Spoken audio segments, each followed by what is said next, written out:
దానికి సిద్ధిరామయ్య గారు chief minister కర్ణాటకను తీసుకొచ్చి ఆయన బీసీ బిడ్డనే ఆయనతోని కామారెడ్డిలో డిక్లరేషన్ చేశారు. 42% మా ప్రభుత్వం రాగానే మరి బీసీలకు రిజర్వేషన్లు ఇస్తామని చెప్పి, దాంతోపాటు 1,00,000 కోట్ల బడ్జెట్ అంటే సంవత్సరానికి 20,000 కోట్ల రూపాయలు మరి బీసీలకు ఇస్తామని వాళ్ళే చెప్పినారు, ఎవరు అడిగింది కాదు. కానీ ప్రజలందరూ మోసపోయిన తర్వాత కేసీఆర్ గారు 34% బీసీలకు రిజర్వేషన్ ఇవ్వాలని ఆ రోజు మరి అసెంబ్లీలో పెడితే దాన్ని సుప్రీంకోర్టు 50%కు మించిపోయి ఉన్నది కాబట్టి 23-24%కే పరిమితం చేసినటువంటి సందర్భం. ఆ రోజు 2018 లోకల్ బాడీ ఎలక్షన్ కూడా మరి 23-24 రిజర్వేషన్లతోని ఎలక్షన్లు జరిగినాయి. 42% ఇస్తా అని పెద్ద డ్రామాలు ఇక్కడి నుంచి ఢిల్లీ దాకా నడిపించినటువంటి ఈ ముఖ్యమంత్రి గారు తీరా నిన్న ఇవాళ మీరు పేపర్ చూడండి 17%కు పరిమితం చేసి 17% మొన్న ఎలక్షన్ కమిషన్ వాళ్ళు ఇచ్చినటువంటి లిస్టులో. కాబట్టి ఇవన్నీ జరుగుతున్నాయి. మన ఒక రాజకీయ పార్టీగా కేసీఆర్ గారి నాయకత్వంలో పనిచేసినటువంటి సైనికులుగా మీ అందరికీ రిక్వెస్ట్ చేసేది ఒకటే, మనకు దీక్షా దివాస్ అనేది ఒక పండుగ రోజు.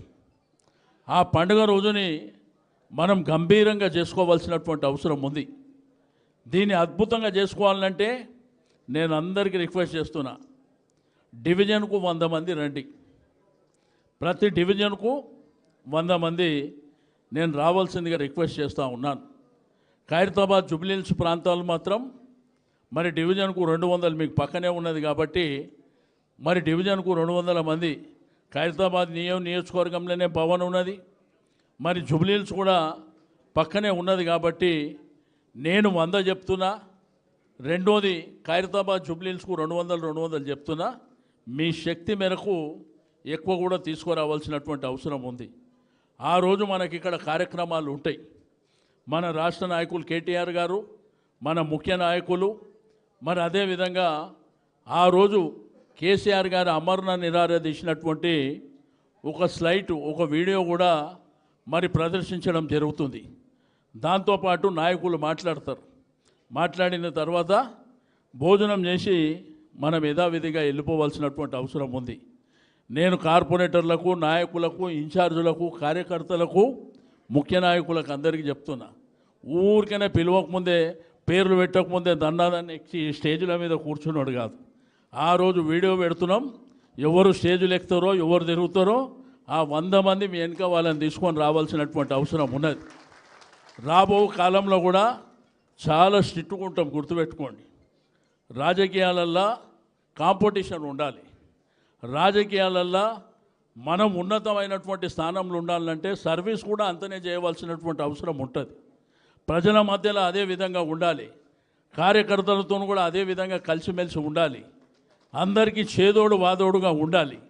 కాబట్టి నేను ఆ రోజు కూడా దయచేసి ఇది ఒక్కల బాధ్యత కాదు, ఇక్కడ ఉన్న మనందరి బాధ్యత. అందరం కూడా మరి పార్టీ వీలైనంత వరకు నియోజకవర్గంలో ఉన్నటువంటి నాయకులకు, మా ముఖ్య నాయకులకు రిక్వెస్ట్ చేస్తున్న, యంగ్స్టర్స్ కానీ పెద్దలకు కానీ అందరూ మోటార్ సైకిల్ మీదనే రండి. మోటార్ సైకిల్ మీద వస్తే ఇద్దరు కూర్చోవచ్చు, ఒకళ్ళు నడిపించేటైనా ఒకళ్ళు వెనుక కూర్చొని ఎంత దూరం అన్నా పోవచ్చు. ఇక మా అక్కలు మా చెల్లెళ్ళు మాత్రం వీలైతే బస్సు ఆటోనో మరి ఏ విధంగా వస్తారో మీరు రావాల్సినటువంటి అవసరం ఉన్నది. ఆ రోజు ఒక పండుగ వాతావరణం లాగా మరి బ్రహ్మాండంగా మన కార్యక్రమాన్ని మనం చేసుకోవాలని చెప్పి నేను ఈ సందర్భంగా తెలియజేస్తూ ఉన్నాను. నేను అందరికీ దయచేసి రిక్వెస్ట్ చేస్తున్నా, ఇది రాష్ట్ర వ్యాప్తంగా అన్ని జిల్లాలలో దీక్షా దివాస్ కార్యక్రమాలు ఉంటున్నాయి. అన్ని జిల్లాల్లో కూడా పెద్ద ఎత్తున బ్రహ్మాండంగా చేపడుతున్నారు. కాబట్టి మన రాష్ట్రంలో మరి హైదరాబాద్ అనేది ప్రధానమైనటువంటిది. ఈ రాష్ట్రానికి గుండెకాయ లాంటి హైదరాబాద్లో మరి జిల్లాలో జరిగిన దానికంటే మరి డబల్ టిబల్ ఎక్కువ ఉండాలి. కాబట్టి మనం కూడా బ్రహ్మాండంగా ఆ కార్యక్రమాన్ని చేసుకోవాల్సినటువంటి అవసరం ఉంది. అదేవిధంగా లోకల్ బాడీస్ ఏవైతే సర్పంచ్ ఎలక్షన్లు కాగానే మరి వెంటనే మెంబర్షిప్ డ్రైవ్ ఉంటుంది మన పార్టీది. మన పార్టీ మెంబర్షిప్ డ్రైవ్ అయిన తర్వాత మరి కమిటీలు వేసుకొని ముందుకెళ్ళడం జరుగుతుంది. అవన్నీ ఆల్రెడీ చర్చలు జరుగుతున్నాయి.